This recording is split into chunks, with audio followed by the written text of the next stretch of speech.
So hello everyone, welcome to my next video. So आज चाहिँ हामी हिजो भएको गेम द्याट इज हिजो चाहिँ आरआर भर्सेस एमआईको गेम थियो जसमा चाहिँ RR has highly dominated MI.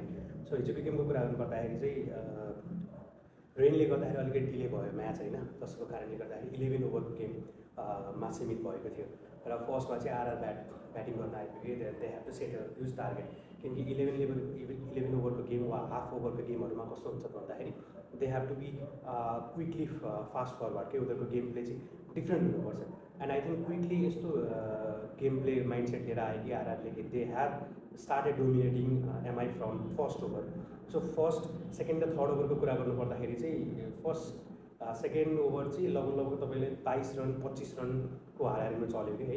So Yashasvi Jaiswal र Vaibhav Suryavanshi, oh my god, the two talent of India होइन, जसले चाहिँ इन्डियन टी20 टिमको लागि चाहिँ टिममा आफ्नो ठाउँ बनाउनको लागि चाहिँ फाइट आउट गरिरहेछन् यशस्वी जयसवाल.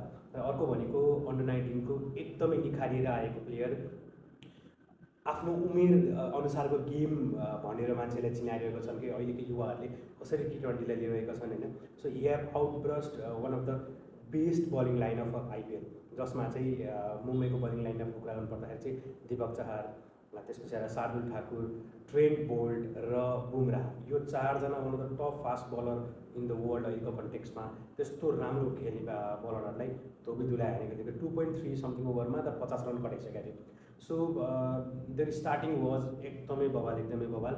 स्टार्टिङ के भनौँ, फिनिसिङ पनि राम्रो गरेर 150 समथिङको टार्गेट दिइसकेपछि चाहिँ यो पर्टिकुलर गेमको लागि चाहिँ यशस्वी जयसवाललाई चाहिँ हामीले सम्झिनै पर्छ. हिज नक वाज ब्रिलियन्ट र एकदमै सानो नक थियो वैभव सूर्यवंशीको, but the brilliant knock for that age होइन, against top level bowler. Bumrah त हाँस्दै ब्याकआउट भइरहेको थियो जबको त्यो फर्स्ट स्लट चाहिँ त्यो सिधै सर्ट लाग्यो नि त होइन, फर्स्ट सर्ट लाग्ने बित्तिकै चाहिँ. So it was very good.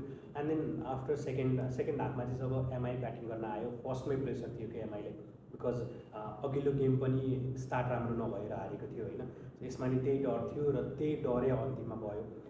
Royal लिकन्टन पनि आउट भए, त्यसपछि रोहित शर्मा पनि आउट भए होइन. रोहित शर्मा र अर्को सेकेन्ड एकदमै रायल लिकन्टनलाई र रोहित शर्मालाई आउट गर्ने र त्यसपछि आएर लगातार 2 विकेट लिएर चाहिँ रवि बिष्णोईले आफूलाई प्रुभ आउट गरेका थिइन्, किनकि पहिला एमआईको लागि खेलिसकेका छन् उनले र आफ्नो फर्मर टिमसँग खेल्दाखेरि त्यो स्पिरिटसँग खेल्दा रहेछन् प्रायः प्लेयर्सहरूले भन्ने देखाए पनि उनले. र त्यो 2 क्विक विकेटले गर्दाखेरि चाहिँ एमआईको जुन स्टार्टिङ राम्रो हुने गर्थ्यो त्यो पनि फेरि कोल्याप्स भयो. तिलक वर्मा पनि स्ट्रगल गरेर आउट भयो. सूर्यकुमार यादव पनि अगेन त्यही फ्लिक सर्ट अनसिन सर्ट हानेर फेरि क्याच आउट हुन पुग्यो होइन. त्यसपछि आएर अलिकति नमन धीर र रदरफोर्डले हल्का गेमलाई अगाडि बढाउन खोजेको भन्दा पनि उनीहरू आउट भयो. उनीहरूले कन्टिन्यू गर्न सकेन किनकि प्रेसर आइसकेको थियो. 1 ओभरमा 18-19 रन चाहिएको थियो कि 100 जित्नको लागि. सो यसरी ओभरअल हेर्नु पर्दाखेरि चाहिँ अन द पेपरमा भएको टिमले चाहिँ अन द फिल्ड राम्रो खेल्ने टिमलाई कसरी ह्याम्पर गर्न सक्दो रहेछ भन्ने कुरा, कसरी तलमाथि हुँदो रहेछ, किनकि no doubt MI is one of the best team on the paper अहिलेको लागि चाहिँ. सो हेर्दाखेरि र एमआईले आरआरसँग चाहिँ वान अफ द उनीहरूको बेस्ट प्लेइङ 11 खेलाएको थियो कि होइन. बट अगेन पेपरमा भए जस्तो फिल्डमा खेल्नु जरुरी रहेछ भन्ने कुरा प्रुभ आउट गरेर एमआईले पक्कै पनि यो हारबाट चाहिँ आफूलाई ब्याकआउट गर्छन् भन्ने आशा लागेको छ. Congratulation RR fan.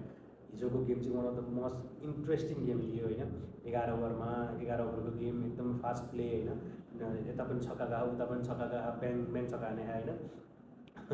त्यसपछि आएर बुमरालाई अहिलेसम्म एउटा ओभरमा 3टा छक्का हानेको छ विराट कोहलीले. 2टा त झन् वैभव सूर्यवंशीले हान्थ्यो कि, एउटा अझै हाने भए विराट कोहलीको हिस्ट्री, विराट कोहलीले बनाएको त्यो रेकर्डलाई म्याच हुन्थ्यो, किनकि विराट कोहली बाहेक अरूले लगातार 3टा छक्काको एउटा ओभरमा बुमरालाई हानेको छैन. त्यो लेभलको इन्टेन्स गेम भएको थियो. तपाईँलाई कस्तो लाग्यो कमेन्ट डाउन गर्नु. Stay tuned, I will be bringing this kind of video regularly नि. So stay tuned, keep loving. Thank you so much.